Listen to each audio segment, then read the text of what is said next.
जिंदगी का असली मतलब, ए मोटिवेशनल स्टोरी अबाउट लाइफ। एक छोटे से गांव में एक लड़का रहता था, आरव।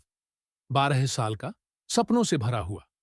हर दिन आसमान की तरफ देखता और सोचता, एक दिन मैं भी बड़ा आदमी बनूंगा, सब मुझे जानेंगे। पर अंदर से वो हमेशा बेचैन रहता। उसे लगता था कि जिंदगी बस एक रेस है, जहां हर किसी को किसी से आगे निकलना है। गर्मी की छुट्टियों में वो अपने नाना जी के गांव गया। वहां के लोग खुश थे, लेकिन सादगी से जी रहे थे। आरव ने हैरानी से पूछा, नाना जी, आप हमेशा इतने खुश कैसे रहते हैं? न गाड़ी न मोबाइल, फिर भी मुस्कुरा रहे हैं। नाना जी ने कहा, बेटा, जब तू जिंदगी का असली मतलब समझेगा, तू भी ऐसे ही मुस्कुराएगा। आरव बोला, तो मुझे सिखाइए। नाना जी मुस्कुराए, सुनकर नहीं, महसूस करके सीखना पड़ेगा। अगली सुबह नाना जी उसे खेत ले गए। वहां एक बुजुर्ग किसान, रामू काका, मिट्टी में काम कर रहे थे। नाना जी बोले, आज तू इनकी मदद करेगा? आरव झिझका, मैं? खेत में काम? ये तो गंदा काम है। नाना जी बोले, जिंदगी का सबक हमेशा गंदे हाथों से सीखा जाता है, साफ कपड़ों से नहीं। आरव ने बीज बोए, मिट्टी से खेला, धूप में पसीना बहाया।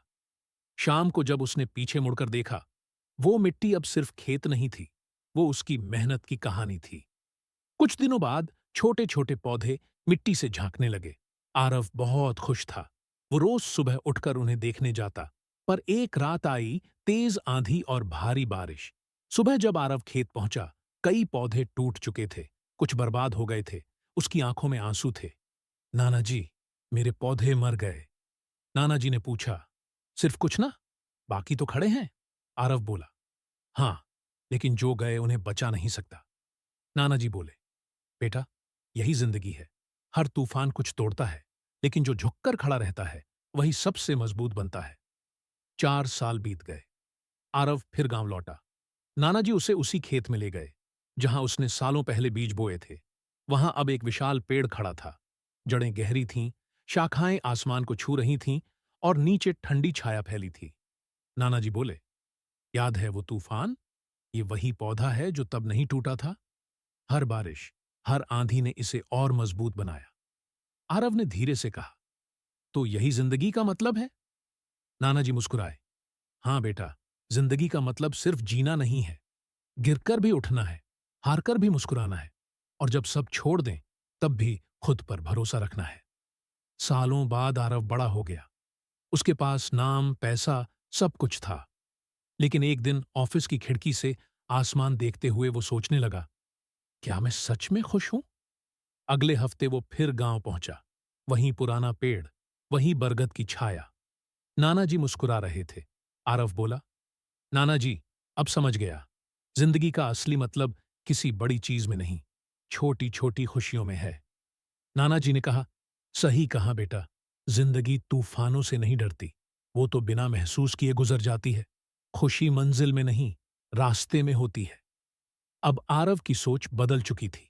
वो काम करता था, लेकिन काम के पीछे नहीं भागता था। हर सुबह मुस्कुराता, लोगों को गुड मॉर्निंग कहता, बच्चों को टॉफी देता और हर दिन को एक नया तोहफा समझता। अब उसे बारिश में भी ठंडक दिखती थी और हार में भी एक नया सबक। दोस्तों, जिंदगी हमें हर दिन कुछ सिखाती है, बस हम सुनते नहीं। हर दर्द, हर असफलता, हर आंधी एक नया सबक है। अगर आज तुम्हारी लाइफ में मुश्किलें हैं, तो मुस्कुराओ, क्योंकि जिंदगी तुम्हें मजबूत बना रही है। जो बीज मिट्टी में दबकर नहीं डरता, वही पेड़ बनकर आसमान छूता है। तो मत रुकना, मत झुकना, मत टूटना, क्योंकि एक दिन तू भी वो पेड़ बनेगा जिसकी छाया में बाकी लोग सुकून पाएंगे। अगर आपको ये कहानी पसंद आई हो, तो इसे शेयर करें, क्योंकि शायद किसी को आज सिर्फ एक उम्मीद की जरूरत हो। शायद कोई हार मानने वाला हो, और आपकी ये शेयर की हुई कहानी उसे फिर से उठने की हिम्मत दे दे। जिंदगी में जितना बांटोगे, उतना बढ़ेगा प्यार, उम्मीद और रोशनी। फिर मिलेंगे एक और नई कहानी में, एक नए सबक के साथ। धन्यवाद।